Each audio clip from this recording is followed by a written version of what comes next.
Shalom.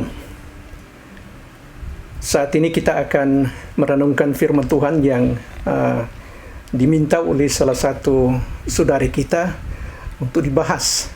Dan ayat ini yang terdapat di dalam kitab Ibrani, salah satu ayat yang sulit dimengerti dan sulit dijelaskan. Dan ini menimbulkan banyak pertanyaan-pertanyaan. Nah, saudara-saudara, kalau saudara membuka firman Tuhan yang akan kita renungkan pada saat ini terdapat dalam kitab Ibrani pasal 10. Kita akan membaca dua ayat, pasal 10 ayat 26 sampai ayat 27, yang berkata demikian: sebab jika kita sengaja berbuat dosa sesudah memperoleh pengetahuan tentang kebenaran, maka tidak ada lagi kurban untuk menghapus dosa itu, tetapi ialah kematian yang mengerikan akan penghakiman dan api yang dahsyat yang akan menghanguskan semua orang durhaka. Saudara-saudara, tentu salah satu kata yang mungkin menjadi tanya-tanya kalau kita membaca ayat ini, kalau kita merenungkan, adalah kata yang dikatakan di sini, sengaja berbuat dosa. Jadi topik ini saya memang diberikan satu pertanyaan yang harus dijawab, adalah apakah ada pengampunan dengan dosa sengaja? Nah, sesudah saya mendapat tugas ini, saya berpikir yang pertama-tama saya ingin saudara-saudara untuk berpikir, merenungkan kira-kira saudara-saudara sampai sekarang kita memang sebagai manusia, selama kita masih hidup di dunia ini, berarti kita masih tetap melakukan dosa, walaupun bukan itulah keinginan kita. Tetapi saudara-saudara, tidak bisa disangkali bahwa walaupun itu bukan keinginan kita, tetapi banyak kali kita berbuat dosa. Nah, kalau dalam Alkitab ada beberapa orang yang sangat terkenal, yang dikatakan bahwa mereka itu adalah orang-orang yang dekat dengan Tuhan. Yang pertama mungkin di dalam Perjanjian Lama adalah Daud, Raja Daud. Kalau Raja Daud itu, saudara-saudara sudah tahu ceritanya bagaimana Raja Daud itu dipilih oleh Tuhan menurut hatinya, menurut kehendak Tuhan. Yang sebenarnya apa yang dikehendaki oleh Tuhan, bahwa bangsa Israel itu harus menunggu kehendaknya untuk mengurapi orang yang dipilihnya menurut kehendaknya. Dan yang dimaksudnya di situ adalah sebenarnya Daud. Nah, saudara-saudara, kita mengetahui bahwa Daud di dalam kehidupannya pada waktu dia masih remaja sampai pada waktu dia menjadi raja, dia sebenarnya berjalan sungguh-sungguh, berjalan menurut kehendak Tuhan. Tetapi satu ketika dia jatuh dalam dosa. Kalau kita mengingat tentang kejatuhan daripada Daud, di mana dia mengambil istri dari Uria, dan bukan hanya mengambil istri tetapi juga membunuh Uria yang adalah suami dari Batseba. Nah, saudara-saudara, walaupun kita mengetahui bahwa dia dihukum, hukumannya itu agak berat, dan bukan hanya hukuman untuk pribadinya Daud, tetapi juga sampai di dalam keluarganya dan kerajaannya. Nah, saudara-saudara, yang lain juga yang kita ingat, misalnya di dalam Perjanjian Baru, misalnya Petrus.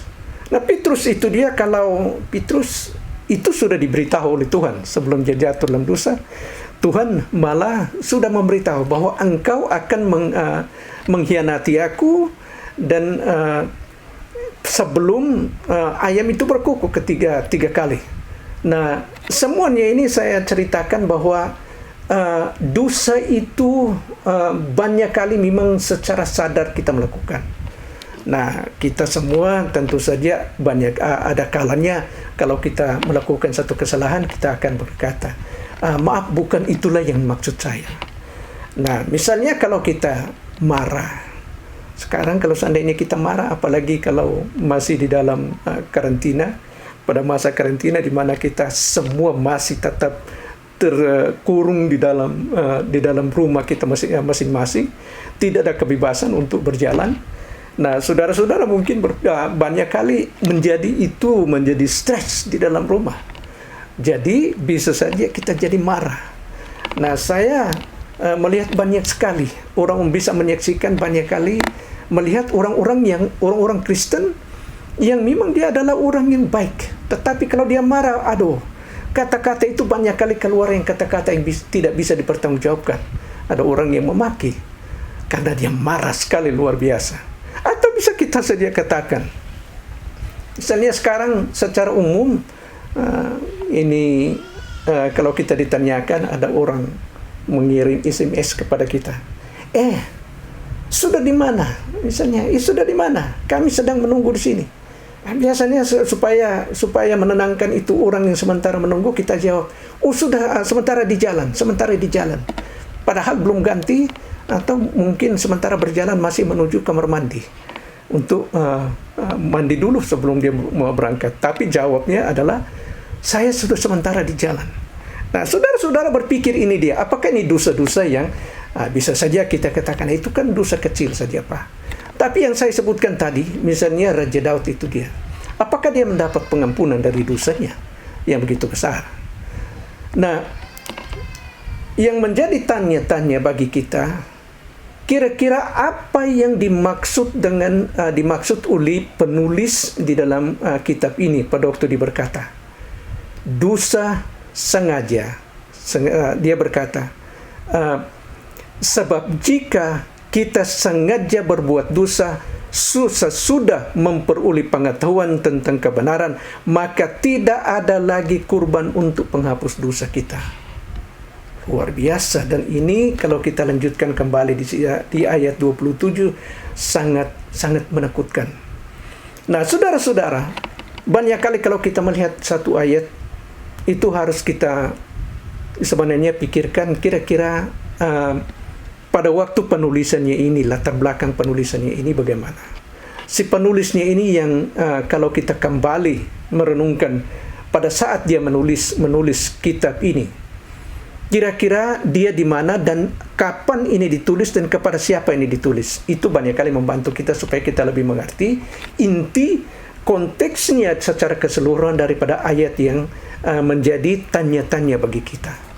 Nah, saudara-saudara, kalau kita lihat kitab Ibrani ini ditulis, memang lebih banyak orang yang percaya bahwa ini ditulis sebelum kehancuran daripada Bait Allah di Yerusalem. Ditulis berarti sebelum tahun 70 Masehi. Nah, saudara-saudara, kalau kita pikir ini ditulis pada waktu, berarti pada waktu itu ditulis, pada waktu itu Bait Allah itu masih ada. Sehingga ini disebutkan di sini tentang kurban persembahan atau kurban. Karena ini ada hubungan dengan sebenarnya praktik yang dilakukan oleh bangsa Israel selama Bait Allah masih berdiri, mereka itu masih tetap membawa kurban persembahan sebagian daripada penyembahan mereka. Nah, sekarang saudara-saudara, kalau kita berpikir, berarti pada waktu itu Bait Allah masih ada. Ya, benar. Mereka kalau kita lihat, bukan hanya itu, kalau kita lihat di dalam Kisah Para Rasul pasal 21, ada satu kisah di sana di mana Rasul Paulus pergi mengunjungi Yerusalem untuk sekaligus juga membawa persembahan untuk orang-orang miskin di Yerusalem. Nah, karena di Yerusalem pada waktu dia berkunjung, ini adalah pusat daripada kegiatan daripada ke-12 Rasul. Ke-12 Rasul ini adalah pelayanannya yang lebih banyak, pelayanan mereka itu berkecimpung dengan pelayanan mereka hanya kepada orang-orang Yahudi. Nah, sehingga kalau kita membaca, misalnya dalam Kisah Para Rasul pasal 21 ayat 20, dia berkata begini, mendengar itu mereka memuliakan Allah. Sesudah Rasul Paulus memberikan laporan perkembangan pelayanannya sebagai misionari kepada bangsa-bangsa lain yang bukan orang Yahudi. Lalu mereka berkata kepada Paulus, saudara, lihatlah beribu-ribu orang Yahudi yang telah menjadi percaya dan mereka semua rajin memelihara hukum Taurat. Apa yang dimaksudnya di sini? Nah, inilah yang kalau kita lihat dalam perkembangan kekristenan pada abad pertama, sesudah sementara Tuhan Yesus Kristus, pada waktu Tuhan Yesus Kristus mulai melayani, dan sesudah dia berangkat atau terangkat naik ke surga, kita melihat bahwa ini dilanjutkan daripada ke-12 rasul. Nah, pelayanan mereka itu adalah yang disebutkan dalam istilah teologis adalah sebenarnya kekristenan Yahudi atau Judeo-Christianity. Nah, karena mereka pusat kepercayaan mereka masih berdasarkan dengan hukum Taurat atau hukum Musa kalau kita katakan. Sehingga pada waktu mereka mendengar bahwa Rasul Paulus sudah datang, ada orang-orang yang sangat marah. Nah, ini orang-orang ini sebenarnya orang-orang juga yang percaya. Nah, tetapi mereka adalah penganut daripada agama Yahudi. Pada waktu mereka mendengar bahwa Paulus sudah sementara datang, mereka itu sangat marah sampai mereka berjanji dan bersumpah untuk membunuh Rasul Paulus. Malah mereka berkata, kami tidak akan makan sebelum kami akan membunuh Paulus. Karena mereka marah sekali, karena mereka sudah mendengar bahwa Paulus ini di dalam pelayanannya, mereka tidak lagi mengikuti hukum Musa. Nah, saudara-saudara, kalau kita lihat di dalam ayat 26, dikatakan di sini, supaya menjadi damailah dan tidak ada kekecauan yang akan terjadi di jemaat di Yerusalem. Kisah Para Rasul pasal 21 ayat 26 berkata, pada hari berikutnya Paulus membawa orang-orang itu serta dengan dia, dan ia mentahirkan dirinya bersama-sama dengan mereka, lalu masuk ke Bait Allah untuk memberitahukan bila mana pentahiran akan selesai dan persembahan akan dipersembahkan untuk mereka masing-masing. Nah, yang saya maksudkan di sini adalah ini sebenarnya sudah cukup lama Tuhan Yesus Kristus mati. Dan ini Rasul Paulus bersama-sama dengan itu orang-orang yang ada di Yerusalem, mereka itu masih tetap mengikuti hukum Musa. Dan salah satu bagian daripada hukum Musa itu mereka masih membawa kurban persembahan. Nah, kurban persembahan itu adalah untuk pentahiran diri, dan juga yang sebenarnya dipraktikan, kalau kita berpikir masih dipraktikan pada waktu seharusnya mereka harus menyadari bahwa sekarang, pada zaman sekarang, sudah ada satu kurban, sudah hanya satu kurban persembahan yang bisa menghapuskan dosa, yaitu persembahan atau pengorbanan daripada Tuhan Yesus Kristus, atau yang lain sudah bukan lagi. Nah, inilah sebenarnya yang dimaksudnya di sini. Ini ditulis oleh si penulis kepada orang Ibrani, sehingga disebutkan kitab ini kitab Ibrani, karena ini ditulis pada orang-orang Ibrani.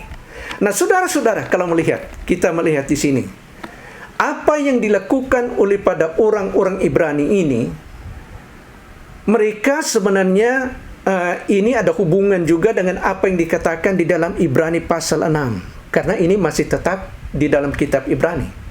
Nah, pasal 10 dia berkata bahwa tidak ada lagi persembahan lain. Nah, di dalam pasal 6 ayat 4 sampai ayat 6 kita membaca apa yang dikatakan di sini. Sebab mereka yang pernah diterangi hatinya dan pernah mengecap karunia surgawi, dan yang pernah mendapat bagian dalam Roh Kudus, dan yang mengecap firman yang baik dari Allah dan karunia-karunia dunia yang akan datang. Namun yang murtad lagi tidak mungkin diperbarui sekali lagi sedemikian, sehingga mereka bertobat, sebab mereka menyelipkan lagi anak Allah bagi diri mereka dan menghinanya di muka umum. Waduh. Nah, saudara-saudara, coba perhatikan apa yang dikatakan dalam ini di dalam kitab Ibrani. Berarti pasal 10 itu kalau kita melihat selengkapnya apa yang dimaksud dalam pasal 10 di sini, harus dibaca juga pasal 6. Nah, saudara-saudara, apa yang dikatakan dalam penulis ini, dia berkata, mereka ini sudah diterangi, mereka sudah mengecap, mereka sudah melihat bagaimana karunia-karunia daripada dunia yang akan datang. Berarti kekuasaan dan juga mujizat-mujizat yang dilakukan oleh Tuhan Yesus dan kepada murid-muridnya dan pengikut-pengikutnya. Nah, saudara-saudara, tetapi orang-orang ini sebenarnya masih tetap mereka membawa kurban persembahan di Bait Allah. Dan sekarang bukan hanya mereka membawa kurban persembahan di Bait Allah, tetapi Tetapi apa yang dikatakan dalam pasal 10 ayat 29. Sekarang kita lanjutkan. Kembali dalam pasal 10. Dia berkata dalam pasal 10, betapa lebih beratnya hukuman yang harus dijatuhkan atas dia yang menginjak-injak anak Allah, yang menganggap najis darah perjanjian, yang menguduskannya, dan yang menghina roh kasih karunia. Wah, ini luar biasa kalau kita melihat seperti apa yang kita lihat juga di dalam sama hampir bunyinya, ayat ini hampir sama bunyinya di dalam pasal 6. Di mana mereka menghina, sebenarnya mereka pernah mengecap, pernah mendengar Injil. Berarti mereka itu pernah diterangi, itulah secara rohani mereka pernah diterangi. Tetapi mereka tetap menolak dan kembali kepada hukum Taurat, dan kembali berpikir bahwa dosa-dosa yang mereka lakukan, dosa itu yang mereka lakukan bisa dihapuskan dengan kurban persembahan yang mereka akan bawa ke bait Allah. Inilah yang dimaksud daripada ayat ini. Berarti orang-orang ini mereka melakukan sengaja dosa karena mereka berpikir, gampang saja, kita kan bawa kurban persembahan nanti di bait Allah, bawa kurban persembahan di sana, dan mereka pikir sudah mendapat pengampunan. Dan bukan hanya itu, tetapi mereka menyangkali dan menolak pengorbanan daripada Tuhan Yesus Kristus di atas kayu salib. Dan bukan hanya itu, tetapi Alkitab berkata mereka menghina. Dan apa yang digambarkan dalam ayat ini sama dengan mereka sebenarnya menginjak-injak dan tidak menghargai apa yang dilakukan oleh Tuhan Yesus Kristus di atas kayu salib. Nah, saudara-saudara, sangat sedih kalau kita berpikir. Ini dilakukan daripada orang-orang yang pernah diterangi, pernah mengecap, dan pernah melihat dan mengalami kuasa-kuasa daripada dunia yang akan datang.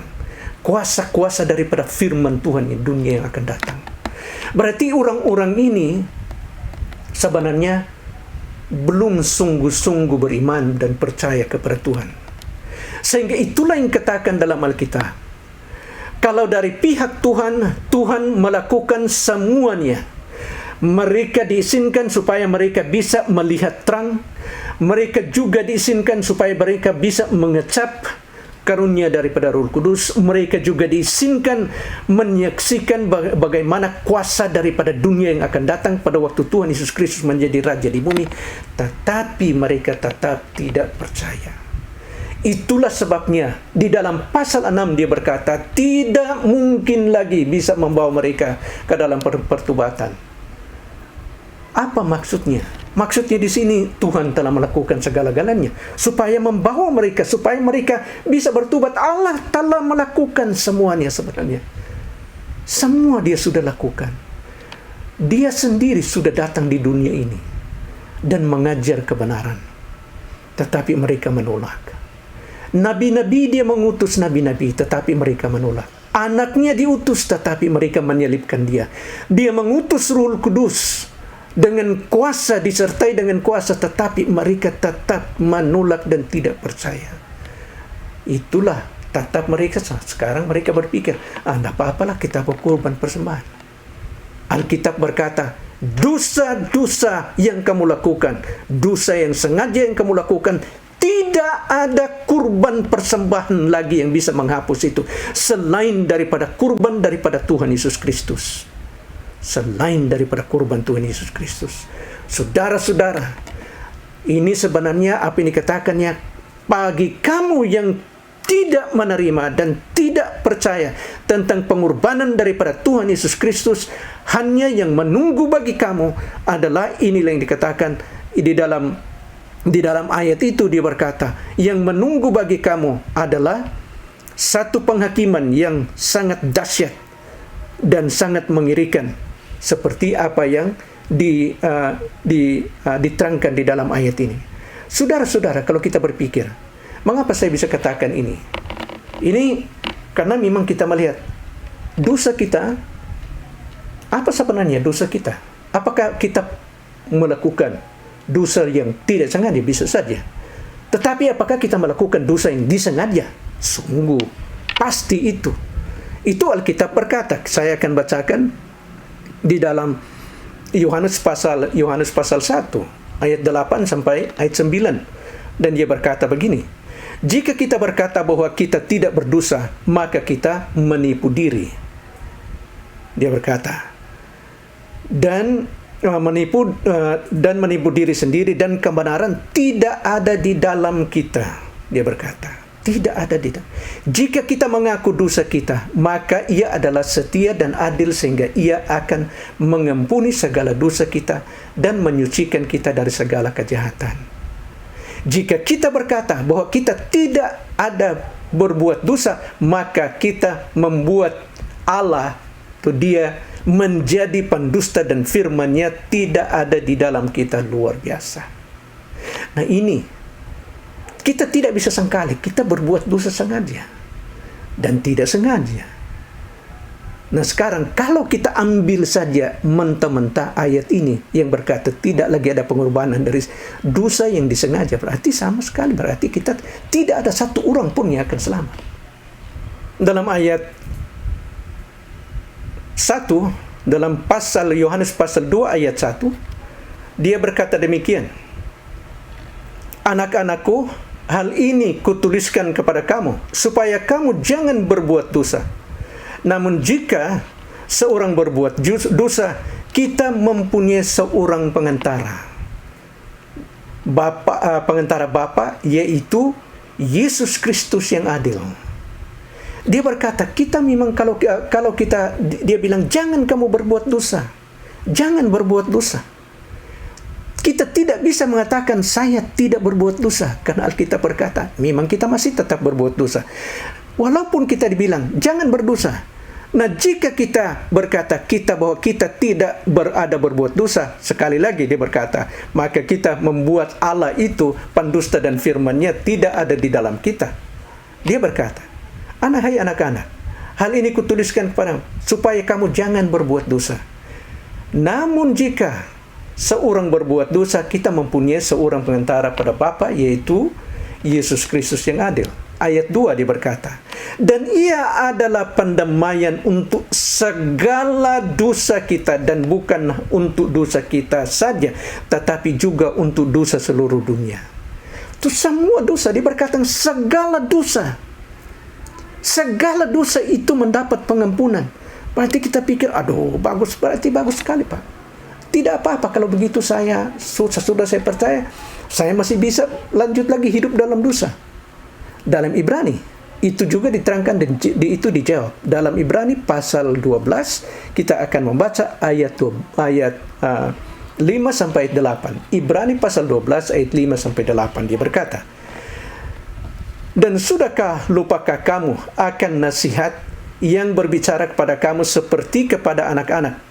Hai anak-anakku, janganlah anggap enteng didikan Tuhan, dan janganlah putus asa apabila engkau diperingatkannya. Karena Tuhan menghajar orang yang dikasihinya, atau mendisiplin orang yang dikasihinya, dan Ia menyesah orang yang diakuinya sebagai anak.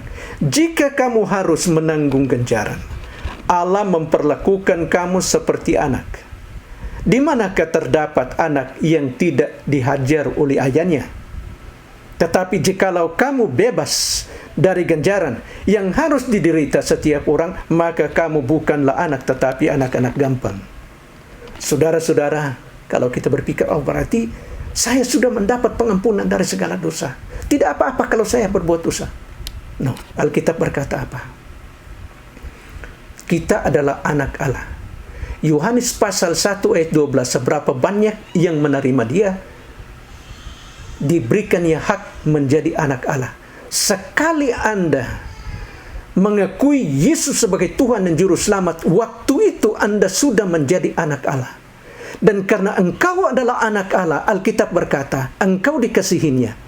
Dan seandainya engkau menyeleweng dari kehendaknya dan memeruntak terhadap kehendaknya, terhadap firman-Nya, Alkitab berkata Dia akan menghajar saudara. Bukan karena Dia membenci saudara, tetapi karena engkau adalah anaknya dan karena engkau dikasihinya. Jika Anda berbuat dosa sengaja atau tidak sengaja, terus-menerus berbuat dosa dan tidak pernah mendapat ganjaran dari dosa yang saudara lakukan, berarti itu membuktikan bahwa saudara bukan dan belum pernah menjadi anak Allah. Dan sekali lagi saya akan terangkan.